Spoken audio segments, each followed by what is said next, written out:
Энэ онцгой татварын асуудлыг бол яг энэ орж ирж байгаа хэлбэрийг бол дэмжиж байгаа. Энэ бол Евразийн хэлтсээрээр гайлын татвар ногдуулдаг байсан дүнтэй тэнцэх хэмжээний онцгой албан татварыг тогтоож байгаа. Тэгэхээр энэ бол улсын төсөвт ордог орлогыг бол алдахгүй, нэг талдаа тамхины үнийг хит бууруулахгүй гэсэн юм бодлого учраас энийг бол дэмжиж байгаа. Гэхдээ нэг асуудал байгаа даа л да. Хамрын тамхиг онцгой албан татвараас чөлөөлнө гэдэг ингээд заасан. Энэ заалт авч хаяагүй мөртлөө одоо яг тэр гайлын татварын оронд онцгой албан татвар руу ороод ирчихэр энэ чинь хуулийн зөрчилтэй болчихж байгаа юм биш үү? Энийг нэгдүгürt нэг тайлбарлаад өгөөч. Хоёрдугаарт энэ одоо хосолсон онцгой албан татвар гэд яриад байгаа. Нэг талдаа тоош хэрхэгдэн ногдуулна, нөгөө талдаа үнийн дүнд ногдуулна гэж байгаа. Тэгээ энэ гайлын татварыг хөрвүүлэхдээ яг аль нэгээр нь болохгүй байна уу? Энийг хостуулж заавал тэр дүн нь таарад байгаа юм уу? Яагаад заавал хосолсон гэдэг байгаа. Энэ хосолсон онцгой албан татвар ногдуулж байгаа арга хэлбэрүүдээ нэг тодорхой нэг тайлбарлаад өгөөч. Гуравдугаарт засгийн газраас өргөн мэдүүлсэн тамхины тухай хууль байгаа. За номин чимэг нарын өргөн мэдүүлсэн тамхины тухай хууль байгаа. Одоо энэ гайлын татварыг онцгой албан татвар болгож байгаа хууль байгаа. Энэ гурван хууль хэрвээ ямар нэгэн цаг хугацаанд давхцах бол яг нийт гарах үр дүнгийн ер нь яаж шийдэхэр байгаа вэ?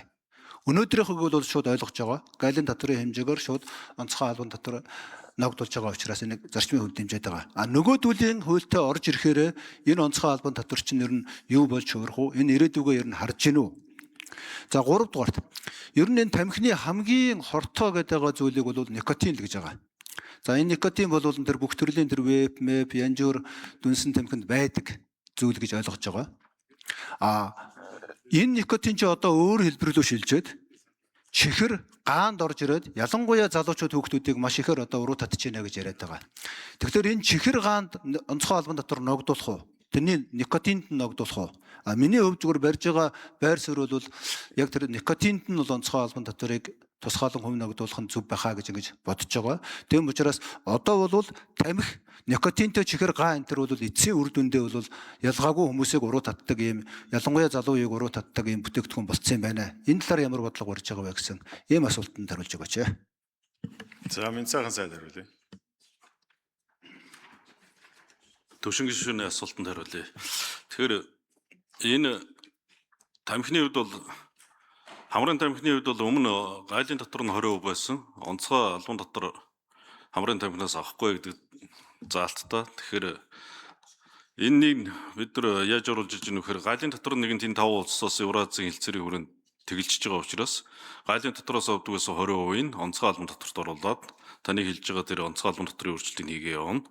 За ер нь хоссон татвар гэдэг дээр юу хэлж байгаа нөхөр энэ дэлхийн нийтээрэл ер нь бол нэг 63 оронд хэрэгэлдэг юм байна. Манайдар их ч гэсэн хэрэглээ явж байгаа онцгой албан татвар дээр жишээлбэл асуудлын автомашин дээр цилиндрээс нь болно үнийн дүнгээс нь цилиндрийнх нь одоо моторын хэмжээнээс нь болно үнийн дүнгээс нь аваа явж байгаа.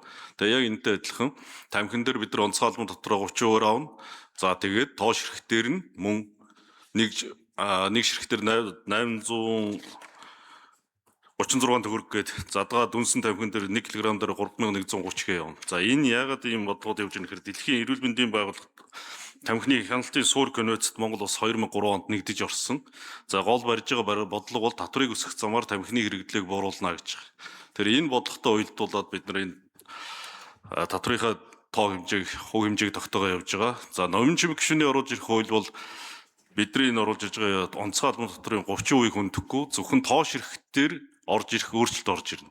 Тэгэхээр бид нар одоо тэр хууль бат хизээ утгахыг одоо хилцүүлгийн явцад их урж идэх учраас тэрнээс өмнө яаралтаагаар одоо явж байгаа татврынхаа зохицуултыг төсвийн орлогод нөлөөлөхгүй мөн одоо татврын бодлогоор бизнес эрхлэгчид давуу тал олохгүй өмнөх татврын хувь хэмжээгээ хадгалах зорилгоор оруулж ирж байгаа. Тэр нөгөө бохны асуудлаар ажлын хэсэг нэмээд хариулж байгаа. Чимцэрэн дараах.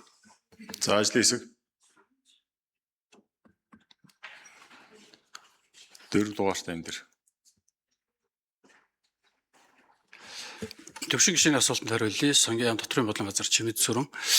За тэгэхээр энэ удаагийн онцгой албан татварын тухай хуулинд нэмэлт өөрчлөлт оруулж байгаа асуудал бол зөвхөн гайлын татварыг Евразийн төр хэлцээртэй холбоотой тэгэлсэнтэй холбоотой түүнийг болиулаад тэглээд тэгээд онцгой албан татвараар гайдлын дээр 30% онцгой албан дотороор нөхөдтэй холбоотой зөвхөн зохицуулалт бол энэ хуулийн зохицуулалтаар орж ирж байгаа. Номын чимээ гишүүнээр ахлуулсан гишүүдийн санаачилсан хуулийн дээр төрний хэлсэн тамхины хоруу чанартай холбоотой зохицуулалтын асуудал нь бол тэр хуулийн дээр орж учраас энэ засгийн газраас өргөн барьсан хуулийн дээр бол энэ асуудал хөндөгдөг байгаа гэж хариулах.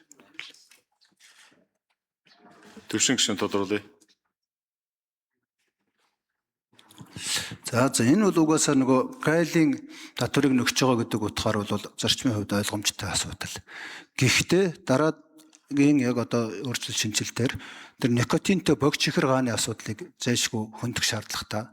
Хоёрдугаарт тэр хамрын тамхин дээр онцгой албан татвар ногдуулахгүй гэдэг заалтаа өөрчлөхгүй бол онцгой албан татварын тухай хуулийн дээр хамрын тамхин дээр онцгой албан татвар ногдуулахгүй гэж заачаад одоо гайлын татвараа онцгой албан татвар болгож хөргөж байгаа буюу хуулийн зөрчилтэй болж байгаа шүү гэдгийг сануулъя.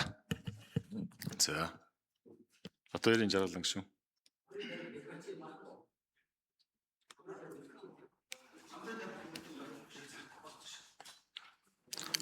Жаргалан гишүүн. За өнөөдрийн засгийн газраас оруулж ирж байгаа онцгой албан татварын тухай хууль нэмэлт өөрчлөлт оруулах асуудал бол засгийн газар өөрийнхөө гаргасан алдааг л